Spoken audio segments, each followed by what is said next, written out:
Bonsoir à vous toutes, bonsoir à vous tous. Bienvenue les abonnés sur votre chaîne YouTube Tennis pour notre pronostic tennis du dimanche 10 novembre 2019. J'insiste bien sur notre pronostic tennis puisque comme je l'ai expliqué dans des vidéos précédentes, pendant la pause tennis, puisqu'on a quand même très peu de tennis pendant le mois de novembre et ce jusqu'au début du mois de janvier, on vous propose des pronostics de basket américain. Vous en aurez d'autres, bien évidemment, hein, dans les jours qui viennent.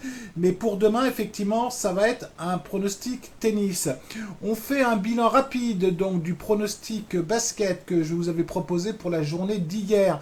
Donc on vous avait proposé plutôt un pronostic alternatif, c'est-à-dire le shooter de Memphis, Morant, qui marquait 20 points ou plus. Alors comment on a un petit peu établi ce pronostic? C'est-à-dire que on est surtout parti sur le fait que Memphis marquerait au moins 100 points dans ce match.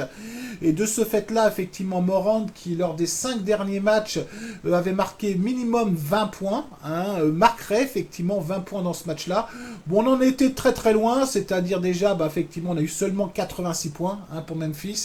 Et puis Morant a marqué, je sais même plus combien, je crois que c'est 8 ou 9 points, j'ai même pas revérifié, enfin j'ai vu ça ce matin. Donc ce pronostic est perdant, donc fin de bonne série en basket. On en aura d'autres, vous me connaissez, j'ai pas pour habitude, de toute façon, de m'alarmer pour un pronostic perdant. Hein, ce qui est toujours important, effectivement, c'est le bilan qu'on est capable de tirer sur un mois. Pour demain, je vous ai proposé le pronostic suivant entre je vais y arriver, entre Federer et Dominic Thiem. Donc c'est le démarrage donc effectivement du Masters. Hein, on va avoir effectivement des super matchs. Alors certains qui voient déjà ce match-là et qui me connaissent bien doivent plus ou moins savoir ce que je vais proposer comme pronostic. Mais je vais vous laisser un petit peu la surprise. Donc on a un Federer, effectivement, qu'on présente plus, puisque quand il joue un tournoi, je l'ai déjà dit, il va souvent en demi-finale, voire en finale, voire il le gagne, puisque ça a été le cas effectivement pour le tournoi en Suisse de Bastad, de Bâle plus exactement, pas Bastad, pourquoi j'ai Bastad, ça n'a rien à voir.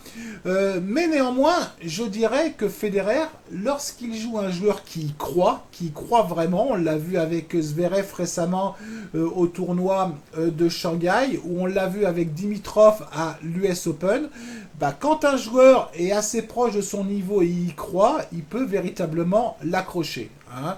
Alors, en ce qui concerne Dominic Thiem, Dominic Thiem, moi je trouve qu'il est loin d'être mauvais, puisqu'il a gagné le tournoi de Vienne, c'est vrai qu'il jouait à domicile, il a gagné effectivement le tournoi de Pékin.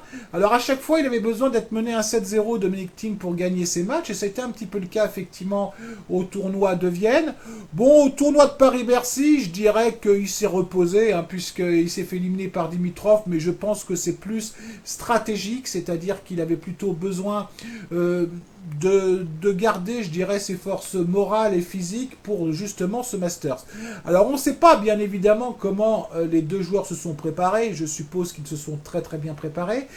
Moi, ce qui m'a un petit peu interloqué, c'est-à-dire j'ai préparé ce pronostic de deux manières différentes. La première manière, bon vous le savez, je regarde souvent les confrontations. C'est vrai qu'en confrontation, en toute surface confondue, on est quand même à 4 victoires sur 5 pour Thiem. Ça peut jouer psychologiquement, alors dans l'esprit de Federer, pas sûr, parce que je pense pas que chez lui ça va jouer, mais dans l'esprit de Dominic Thiem, ça peut jouer, c'est-à-dire qu'il peut se dire, après tout, je peux le battre. Sur dur, effectivement, c'est un petit peu différent, où on est à 2 victoires à 1 pour Federer, mais le dernier match que les deux joueurs ont joué, c'était un super match, hein, c'était une finale de mémoire. Thiem avait battu Federer 2-7-1 après avoir été mené 1-7-0.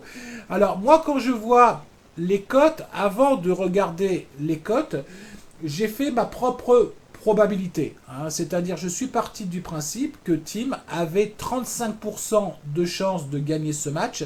Si vous faites votre probabilité 1 divisé par 0,35, je le fais même devant vous parce que je l'avais fait dans le sens contraire, ma probabilité. divisé par 0,35. Ça nous donne une cote de 2,86. On a une cote aux alentours de 4, donc il est bien évident que cette cote est value. Je ne vais pas faire n'importe quoi, vous savez effectivement que ma qualité c'est d'être, si j'en ai une, c'est d'être un bon gestionnaire de mise.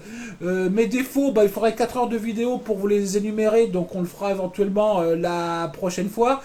Donc je vais partir sur 1% de mon capital, c'est-à-dire team gagnant. Je pense qu'il peut gagner ce match demain. Si Federer gagne, j'aurais perdu ce pronostic, c'est pas très grave. Hein. 1%, je m'en remettrai. Donc faites un petit peu de même si vous le lancez. Ne lancez pas toute votre bankroll sur ce pronostic-là. Je vous dis, c'est le premier match, on ne sait pas trop dans quel état physique, ils seront tous les deux bien préparés, mais dans quel état psychologique, je dirais, les deux joueurs seront. Donc demain, j'y vais sur team gagnant, 1% de mon capital.